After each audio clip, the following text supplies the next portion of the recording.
masidlakon ug mapahiyumong kahaponon Danao City. We are on live programming today. Today is April 23, 2026 adlang Webes, and welcome to the 24th episode of The Weeklight, Sidlak sa Danao, your weekly window into Danao City's latest. I'm Bianca Lau, ang inyong alagad, gikan sa Public Information Office, bringing you the most important updates, stories, and latest news accomplishments from around the city, all from the past days, right here and now. From achievements to events to reminders and features, we've got everything you need to stay informed. Tungod ang Danao City Government, kinsa top 1 most improved component city sa tibuok Pilipinas ug Seal of Good Local Governance awardee under the Durano administration, nagatuo nga ang matag pamilyang Danawanon angay nga adunay access sa tukmang impormasyon aron makabuhat og mas maayong desisyon ug mapaayo ang kalidad sa atong kinabuhi.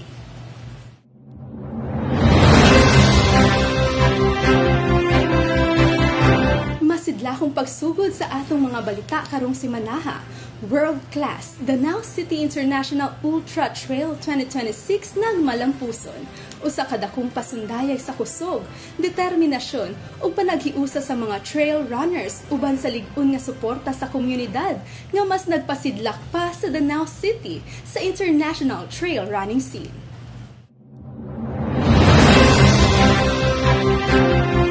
Malampusong gipahigayon sa Danao City Government pinaagi sa CDRRMO sa pag-alayon sa Office of Civil Defense Region 7 ang tulo ka adlaw nga Basic Incident Command System Training sa Cordova, Cebu. Sunod sa pipila ka tuig, sama sa unang Nepal, higamit sa Danao ang Switzerland, ICS isip South Korea, Malaysia, Japan, India ug Vietnam. Gipakita sa kompetisyon ang kusog o determinasyon sa mga atleta sa upat ka race categories, 15, 35, 50 o 100 kilometer, diin giatubang nila ang 5 ka iconic peaks sa Danao, Mount Lantawan, Mount Mago, Danasan Peak, Licos Peak ug Mount Manghilao, uban sa kapin sa 6,000 meters nga elevation gain ug very technical kaayo nga terrain. Dili lamang ang mga runners ang nihatag og kusog sa maong kalihukan, kundi usab ang mga barangay, volunteers, responders ug tanang pamilyang Danawanon nga mitabang ug miabi-abi sa mga bisita. Usa ka tin-aw nga hulagway sa Danawanon warmth and hospitality nga gibati sa tibuok ruta sa Lumba. Ang pinakitaas ug pinakalisod nga 100 km category, 100 ka runners ang misukol, apan 77 lamang ang nakahuman, diin ang defending champion nga si John Ray Onifa mao gihapoy mipatigibabaw sa men's division, samtang si Elizabeth Dangadang sa women's division. Apan labaw sa kompetisyon, daghang makapatandog nga istorya ang nahitabo sa trail, sama sa talagsaong higayon diin usa ka Danawanong iro nga si Tanya ang mitabang ug midagan kauban sa usa ka runner sulod sa daghang kilometro hangtod sa finish line. Ug ang makasaysayanong finish sa 100 km category, diin ang tulo ka runners nga sila John Ray, Larry ug Jobert nagginunitay sa ilang kamot ug nagdungan og labang sa finish line nga nagpakita sa tinuod nga espiritu sa panaghiusa ug sportsmanship. Inubanan sa kapin sa usa ka milyon nga cash prizes ang DCIUT 2026 usasab ka Philippine Trail Running Championship Qualifier kabahin sa Asia Trail Master Grandmaster Quest Calendar ug naghatag og International Trail Running Association points nga nagpalig-on sa Danao isip usa ka global trail running destination here and now. Para sa kumpletong race results, bisitaha ang official link nga posted sa Danao City Government ug Danao City International Ultra Trails sa Facebook page nga gipakita karon sa inyong screen.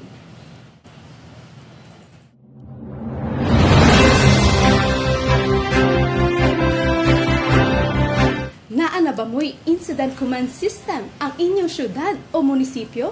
Sa Danao City, dugay ra. Gani natapos na ang pagbansay-bansay karong adlaw alang sa atong mga peace officers o mga kawani sa LGU Danao. Ani ay special report gikan ni City Information Officer Michelle Mundigo na naausab na train ni ining IEC or ICS.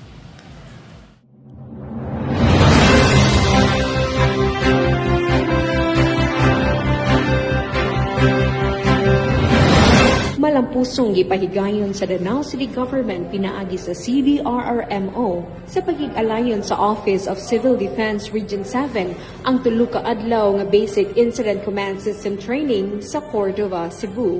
Sulod sa pipila ka tuig, lig-unang gigamit sa Danao ang ICS isip giya sa matag insidente o kalamidad. Matud sa lokal nga pamunuan ku ang natawag niini sa hapsay nga koordinasyon ug paspas nga pagresponde sa emerhensya. Bisan dugay na kining sistema nga gigamit sa Danao, padayon gihapon kini nga gipalawman pinaagi sa regular nga pagbansay sa nagkadaiyang departamento sa lokal nga pamunuan. Giklaro sab nga ang ICS usa ka internasyonal nga protocol nga mahimong makabut pinaagi sa ladderized training ug ang pagbag-uhay nga aktibidad usa lamang kabatakang lakang sa mas lawom nga pagpangandam. Siya mga pamahagi pagdumala o manage sa mga insidente o mga disaster. So karon mapasalamat pag kay ta sa atong Dalahorong Mayor Nico Duran III na gitagaan sa tagigayon no para pag-refresh or pag-train sa atong mga kaubanan no sa local government unit. So dili lang ni siya sa atong mga personnel from CDRMO pero karon no apil na yun ang itong mga uniform personnel. Indot yun kayo na isarata ka sistema para mas dali niya mas hapsay pag taygayo na to no? Or pag-responde na to in kaso na yung mga panghitabo or mga planning events no? Sama sa katong kaanyagi sa panahon na ito no? Well coordinated na itong pagpadaga no? O pagdumala o pag-response no? Sa ka-insidente. Ipasigarbo sa Danao ang kaugalingong pool sa mga certified ICS trainers. Lakip sila Jikjik Reyes o Jerry Contilla nga nagpakita sa lig-on nga kapasidad sa dakbayan sa disaster response. Kapin sa 40 ka partisipante gikan sa PNP, BFP ug nagkadaiyang departamento sa LGU ang mitambong sa maong training na naglangkob sa mga leksyon sa incident planning, resource management, interoperability o transfer of command. Dili tanang LGU sa nasod nagsunod sa ICS apan sa Danao City kini usa ka prioridad. Ubos sa lideratong Durano, padayon nga gipalig-on ang Incident Command System aron masiguro ang kahapsay ug kaluwasan sa matag Danawanong. Alang sa Danao, ang pagpangandam dili ginapasagdan kini padayon nga gipalig-on alang sa mas andam ug mas lig-on nga komunidad. Kanunay nga nagpabilin nga alerto ug andam ang Danao City alang sa mga emergencies pinaagi sa padayon nga pagkat-on ug paglig-on sa pagdumala. Gikan sa Municipality of Cordova, kini inyong alagad sa City Information Office, Michelle Mondigo reporting.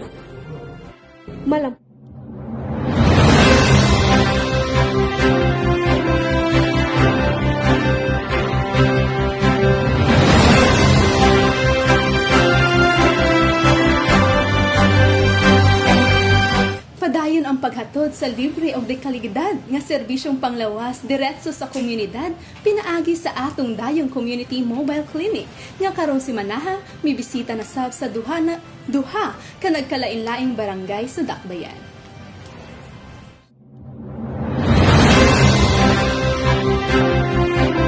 Niadtong Abril 22, nakaserbisyo ang dayong community mobile clinic sa mga residente sa Barangay Kisol. Samtang karong adlaw, Abril 23, ipadayon kini sa Barangay Kahumayan, Sitio Lantawan. Libre nga medical check-up ug tambal ang gihatag sa mga mulupyo aron mas mapaduol ang basic healthcare services sa matag pamilyang Danawanon. Kini nga inisyatibo kabahin sa connectivity agenda ni Mayor Nito Durano na nagtumong sa pagpaduol sa serbisyo sa katawhan, dili lang sa infrastruktura, kundi sa panglawas ug pag-atiman sa komunidad. Pinaagi ni ini masiguro nga walay magpabilin sa pag-atiman silang panglawas, duol, libre ug accessible para sa tibuok pamilyang Danawanon.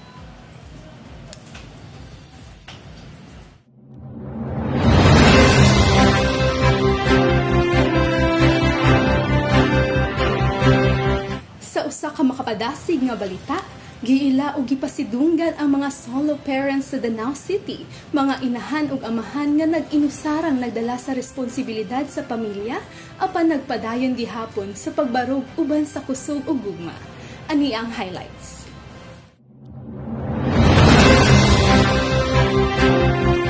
Puno sa inspirasyon o paglaom ang opening program sa Solo Parents Week ni adtong Abril 13 sa Danao City Civic Center diin nagtapok ang mga solo parents gikan sa nagkadaiyang barangay. Gipaligon ang ilang kahibalo, mahitungod sa ilang mga katungod pinaagi sa diskusyon sa Expanded Solo Parents Welfare Act o RA 11861 nga gipresenta ni Honorable Attorney Clay Delicano. Usa sa pinaka-highlight sa kalihukan mao ang paglunsad sa Danao City Solo Parent Booklet ni Vice Mayor Ivy Durano, usa ka inisyatibo nga naghatag og diskwento sa basic needs alang sa ilang mga anak, isip suporta sa ilang adlaw-adlaw nga paningkamot. Kasamtangang ma-avail kining diskwento sa Metro Danao ug Gaisano Capital Danao. Gipakita usab ang suporta sa lokal nga pamunuan pinaagi sa livelihood training sa bread and pastry nga naghatag og dugang oportunidad sa panginabuhian kanila. Sa matag sakripisyo ug pagpaningkamot sa atong mga solo parents, gipakita sa Danao City nga wala sila mag-inusara, kundili kauban sa usa ka komunidad nga nag-atiman o nagpalig-on kanila here and now.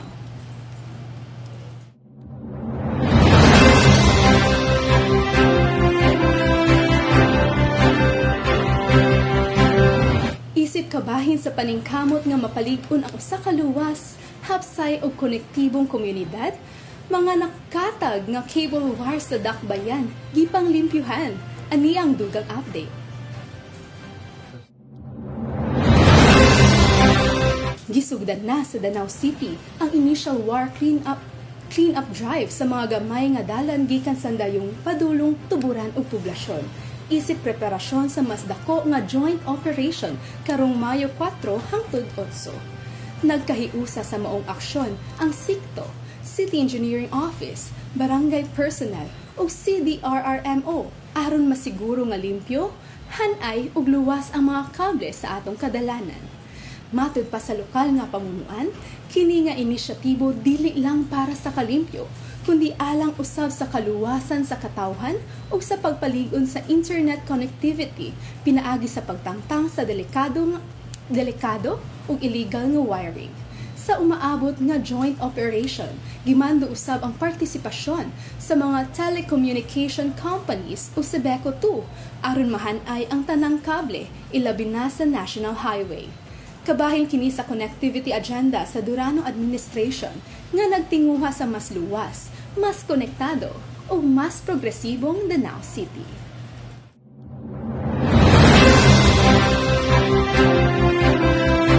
Sa padayon nga pagpalig-on sa atong sektor sa agrikultura, Danawanon farmers gipaubos sa cassava skills training nga naghatag og dugang kahibalo ug oportunidad kanila sa pag-uma ug panginabuhian.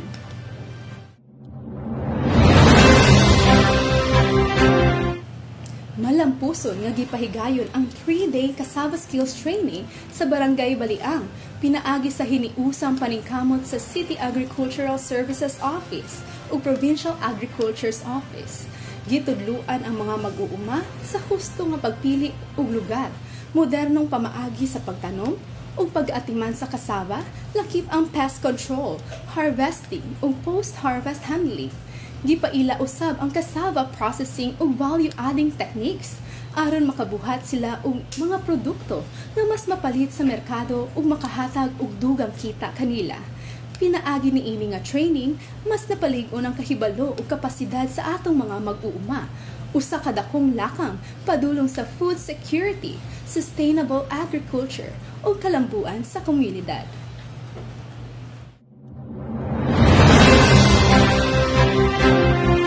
Sa atong lehislatibong balita, gipahigayon ang 36 regular sessions sa sangguniang panlungsod sa Danao City, diin gipasa ang mga mahinungdanong ordinansa o resolusyon, lakip ang mga pulisiya nga nagpunting sa kabataan, nutrisyon o kaayuhan sa komunidad.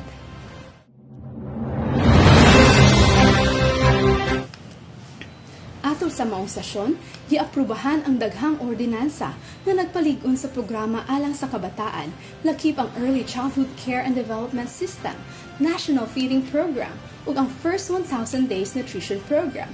Ingon man ang Children's Emergency Relief and Protection Program. Kini nga mga lakang usa ka konkretong tubag sa rekomendasyon sa Second Congressional Commission on Education o EDCOM2 na nag-awhag sa mga LGU sa pagpalig-on sa mga polisiya aron masulbad ang learning crisis, pinaagi sa pag-atiman sa kahimtang sa kabataan gikan sa sayo pangayugto sa ilang kinabuhi. Gipakita niini ang kusog nga legislative action sa atong sangguniang panlungsod ubos sa liderato ni Vice Mayor Ivy Durano ug kabahin sa mas halapad nga direksyon sa Durano administration, ang connectivity agenda ug ang pananaw sa Danao Isip Gateway of Opportunities, din ang serbisyo, proteksyon ug oportunidad kinapuduol sa katawhan. Gipasausab ang mga resolusyon alang sa infrastructure projects sa mga barangay, financial assistance ug pagpalig-on sa serbisyo sa lokal nga panggamhanan nga direktang maghatag og kaayuhan sa matag pamilyang Danawanon. Sa kinatibuk-an kini nga sesyon nagpakita nga ang mga polisiya dili lang dokumento kundi tinuod nga aksyon nga adunay direktang epekto sa komunidad.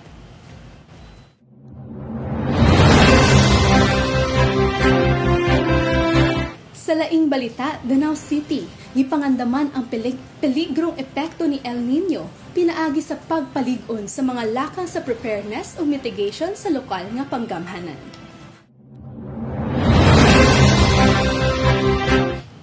Human sa usa ka coordination meeting nga gipanguluhan ni Mayor Nito Durano uban sa CDRRMO ug tanang departamento sa LGU, gipalig-on ang mga estratehiya batok sa posibleng epekto sa El Nino. Base sa advisory sa Pag-asa, adunay nagkadako nga posibilidad nga moabot ang El Nino sugod Hulyo hangtod Setyembre 2026 nga magdala og mas init nga temperatura ug ubos nga ulan nga mahimong hinungdan sa dry spells ug hulaw sa pipila ka lugar. Gipasiugda sa panagtigom ang kamahinungdanon sa sayo nga pagpangandam, ilabi na human sa mga hagit nga nasinati sa miaging tuig sa sektor sa panglawas, agrikultura o supply sa tubig. Ginaawhag ang tanang Danawanon nga magdaginot sa tubig, magplano sa supply o magtinabangay aron malikayan ang mas grabe nga epekto sa kainit. Sa padayon nga pagpangulo sa Durano administration, gipalig-on ang koordinasyon aron maprotektahan ang kayuhan sa komunidad, lakip ang atong pananom, hayop ug kabtangan.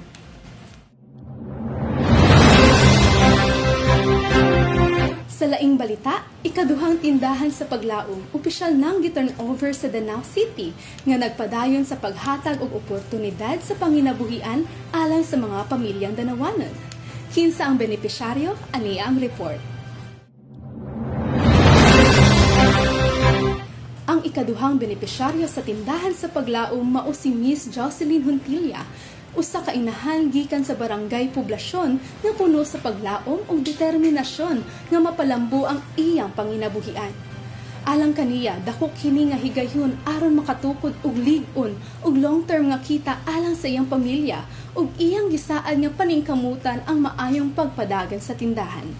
Ang maong turnover gipangunahan nila Mayor Nito Durano ug Vice Mayor Ivy Durano uban sa suporta sa mga barangay officials sa poblasyon.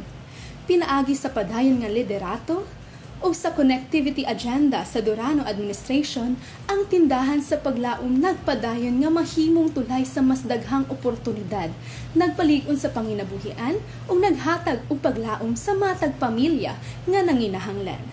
Keep posted sa Facebook page ni Vice Mayor Ivy Durano alang sa dugang updates mahit tungod ni ini nga kaayuhan. Sa atong barangay development efforts, nagpadayon ang financial assistance sa kabarangayan, diin laing batch na sab sa mga barangay ang nakadawat og suporta gikan sa lokal nga pamunuan.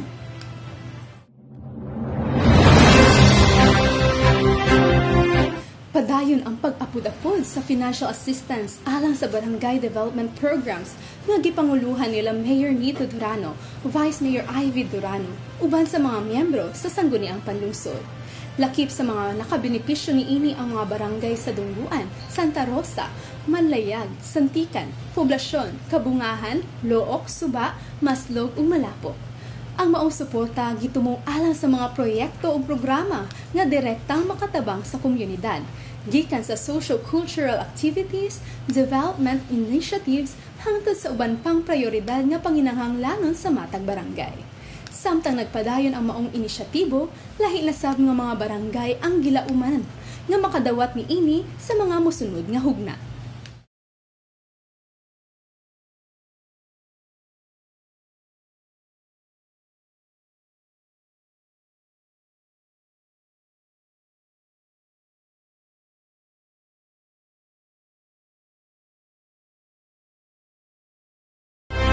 Sa laing mahinungdanong kalambuan sa dakbayan, gipresenta sa kadagkuan sa Danao ang approved Comprehensive Land Use Plan o CLUP 2023 to 2032 atubangan sa Provincial Board isip giya sa mas organisado, planado o maluntaron nga pagpalambo sa atong syudad sa umaabot nga mga katuigan. Ani ang dugang detalye.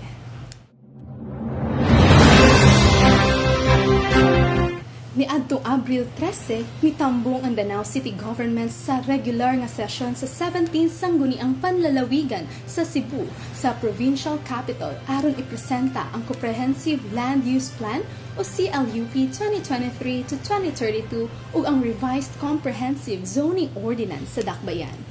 Nanguna sa presentasyon si Vice Mayor Ivy Durano, uban ang mga miyembro sa City Council ug ang City Planning and Development Office na naghatid sa updated planning framework sa Dakbayan nga nagpunting sa sustainable development, orderly growth ug long-term direction sa Danao.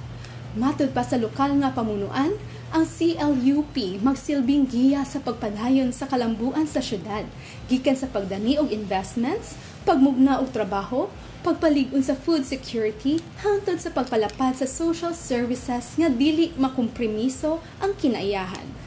Gipaisiug daw sab nga kini nga plano makatabang dili lamang sa Danao kundi sa kinatibuk ang kalambuan sa probinsya, ilabi na sa paghatag og dugang oportunidad sa Mid-North Cebu. Kini nga lakang nagpakita sa padayon nga paningkamot sa Danao City sa responsible ug planadong kalambuan alang sa usa ka luwas, lig-on ug maluntaron nga kaugmaon here and now.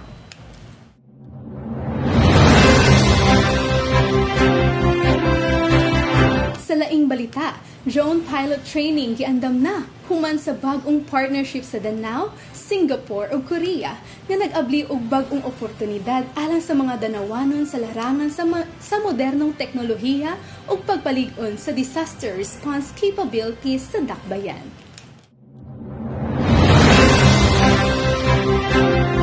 Giawhag ni Mayor Nito Durano ang mga kwalipikadong Danawanon nga moapil sa umaabot nga drone pilot training program human sa formal nga pagpirma sa Memorandum of Understanding tali sa Danao City Government, Airbility Incorporated sa South Korea ug Kilsa Global PTE Ltd sa Singapore.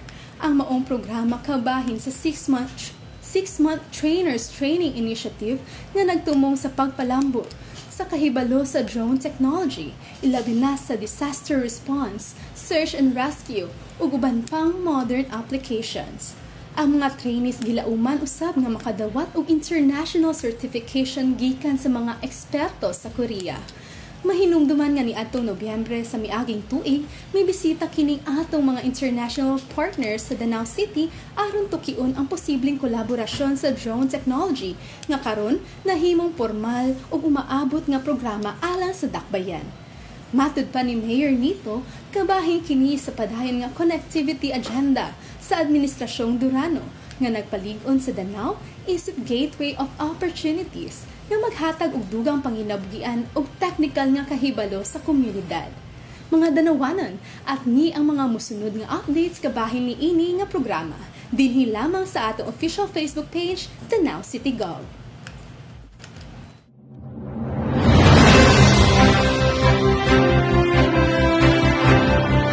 Alang sa atong online bulletin board, please take note of the following announcements or remarks.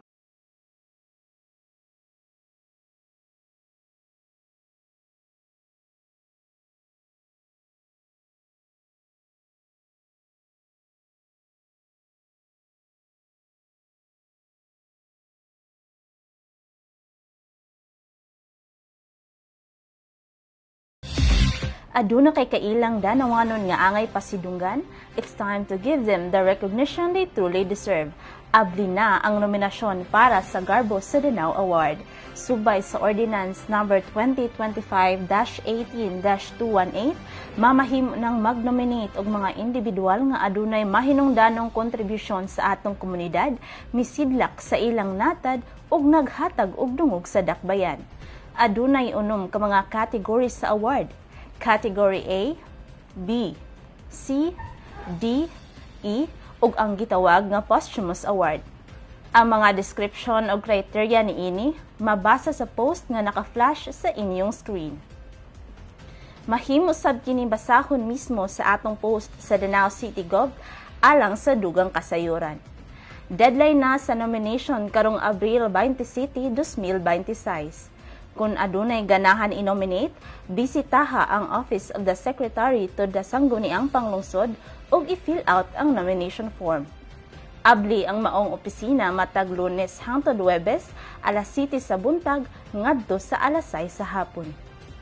Dungan natong ilhon og pasidunggan ang atong mga garbo sa Danao, here and now.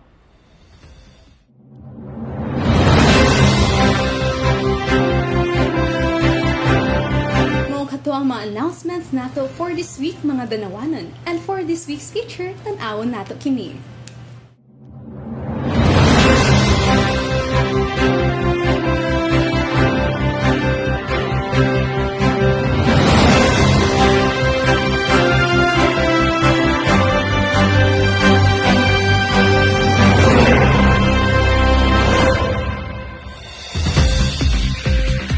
Another hashtag tatak Danawanon Pride in the house. Meet Police Lieutenant Mary Margaret C. Montes, Danao's Pride in Service. Siya usa sa mga nigraduar sa Philippine National Police Academy, silang paglaom, Class of 2026. A true Danawanon, Police Lieutenant Montes was raised in Lawaan and grew up in the vibrant community of Danasan, where her character and values were shaped. She now resides in Tuburan Sur, Danao City, carrying with her the pride and strength of her roots. Matod niya, what inspired me is my deep desire to serve and protect others, especially my family and community. Her journey through PNPA tested her limits, facing intense physical and mental challenges. She recalls, "There were days when my body felt like giving up and my mind was full of doubts. Yet, through resilience and faith in her purpose, she pushed forward, drawing strength from her family and her determination to succeed." Karon, isip Police Lieutenant, iyang gidala ang pagkatatak Danawanon ug nagpahinumdom nga dili babag ang imong pagkababay, kusog nimo kini.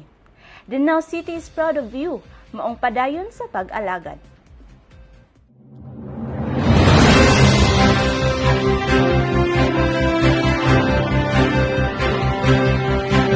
Chant your loudest cheers, Danawanon, kay gisugdan na ang Mayor's Cup 2026. Nahitabo ang opening program niini ni adtong April 11, 2026 sa Danao City Civic Center, kung diin nagtigom ang mga kabatan-unang atleta gikan sa mga nagkadaiyang barangay sa Dakbayan. Gibuksan mismo ang maong kalihukan sa pagpangulo ni Mayor Nito Durano, inubanan ni Vice Mayor Ivy Durano ug mga miyembro sa konseho. Ang pinaka-highlight sa opening program mao ang Best News Competition. Diin ang Barangay Mantiha mao ang gikoronahan isip Mayor's Cup 2026 Best News. Kasamtangang nagpadayon ang mga ball games and events.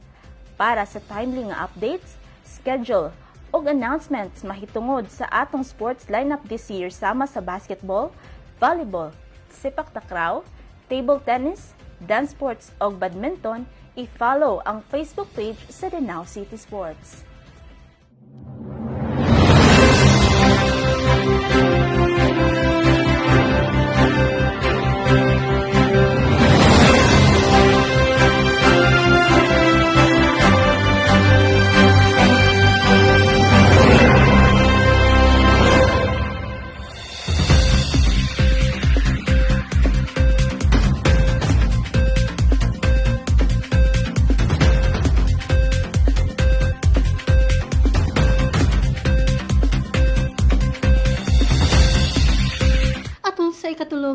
Ayon sa Danao City International Ultra Trail, dili lang ang dala ng misuways sa kusog sa atong mga trail warriors. Apil po ang mga signboards sa tunga sa kakapoy, kasakit sa tuhod o kapaspas sa heartbeat. Unsa ang imong reaksyon kung kalit lang kag makabasaog? Ganahan pa ka? Kay pwede ra ka mahilak diri. Dayon, kung medyo hopeful pa ka, naadayon sunod ka nga mabasahan. Ayaw tanaw sa taas, ma-depress ra ka. Unya, kung nakaingon na ka nga, kaya ra ni. Boom! Dili pa niya ang pinakalisod. Sorry ka ayo. Og, para sa final reality check, ngano ni apilman ka ani? Honestly, sa mataglakang na ay katawa, sa matagkakapoy na ay painumdum nga padayon lang. O kinipipila lamang sa daghang trail memes o quotes nga gipahimutang sa ruta aron mahatagan og dugang kadasig og lingaw ang atong mga trail warriors. Ikaw naka-encounter ba kaniini? I-comment daw ang imong mga trail moments ug meme sightings ug i-share ang imong pinaka-relatable moments sa trail. Hangtod sa sunod na pod nga Danao City International Ultra Trail Warriors.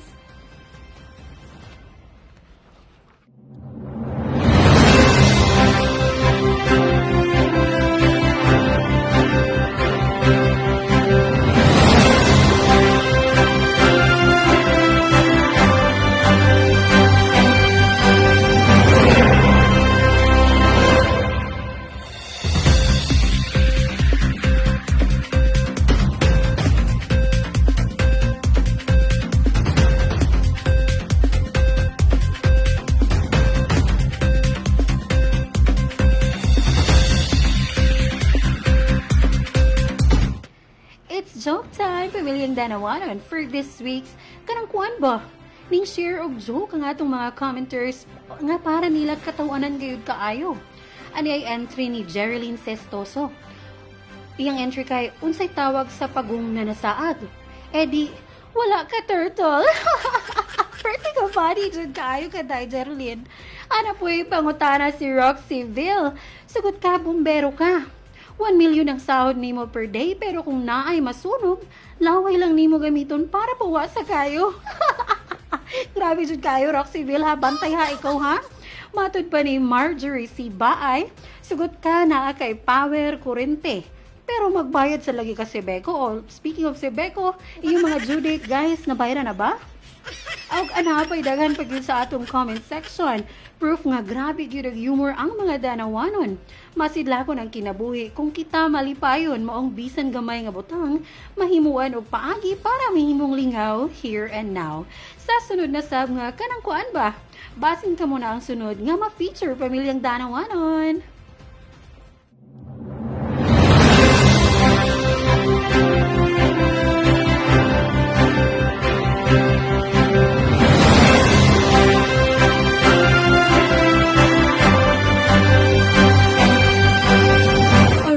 Kadto ang atong mga features this week. Salamat sa ato ang mga voice talents nga si G ug si Lex. Sa laing bahin, it's shout out time, Pamilyang Danawanon. Ato nang tan-aw ng comment section sa mga magpa-shout out. So di pa na ako basahan, mag-shout out na lang ko daan sa ako ang mga kauban nga naa karon sa seminar. Shout out Miss Mitch, Miss Hannah, and Shim Dagatan. Ug tan-aw na nato ang comment section sa mga nagtan-aw karon ug wala pa naka-comment sa ilahang gustong ipa-shoutout, comment na dayon sa ato ang comment section. May hapon Danawanon from Kyle Irek Hiyangan. Hello sir, masidlahong hapon diha kanimo. Ug sa tanang pamilyang Danawanon nga nagtan-aw hangtod karon. Masidlahong hapon sab gikan mismo sa ato ang City Information Officer Michelle Mundigo nga nagtan-aw karon. Ug shoutout na lang po pud ko sa tanang kawani sa Danao City Government sa pagpangulo nila Mayor Nito Durano o Vice Mayor Ivy Durano nga busy jud kaayo sa ato ang pag-alagad sa Pamilyang Danawanon sa tagsa-tagsa nila ka mga opisina. And masidla kong kahaponon once again gikan kang Lynette Villavenda Mangko. Hello Ate Lynette, masidla kong hapon. Maayong hapon sab Julita Gomez Hika.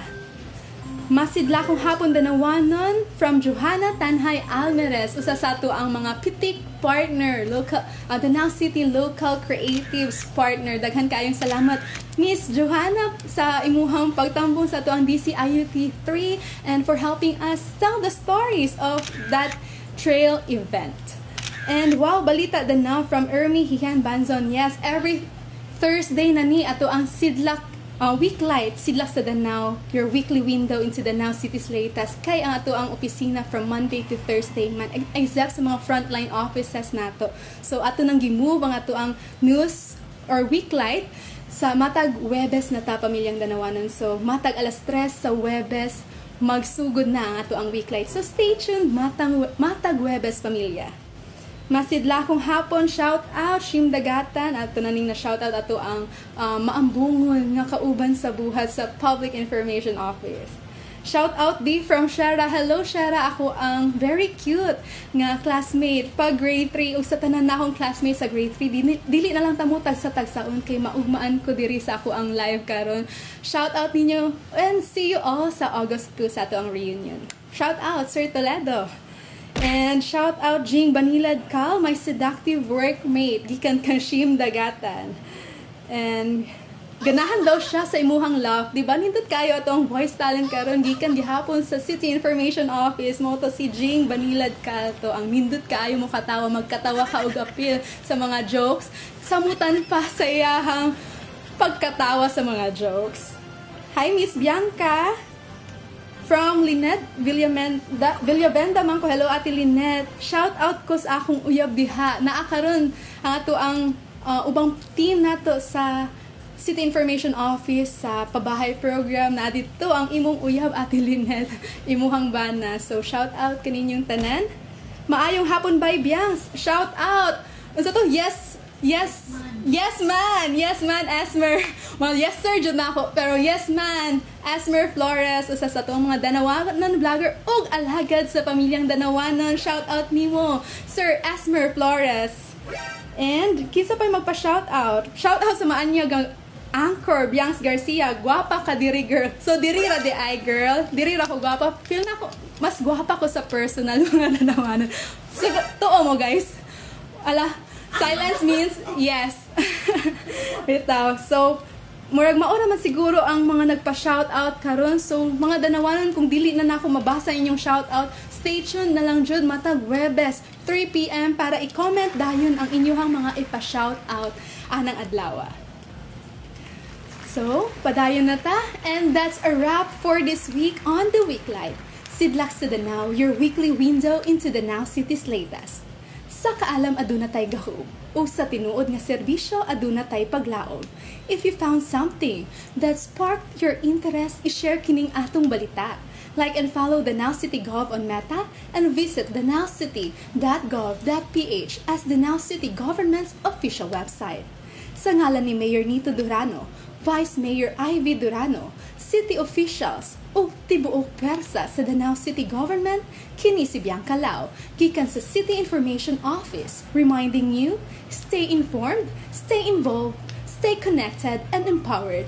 Maayong hapon o Sidlak Danao!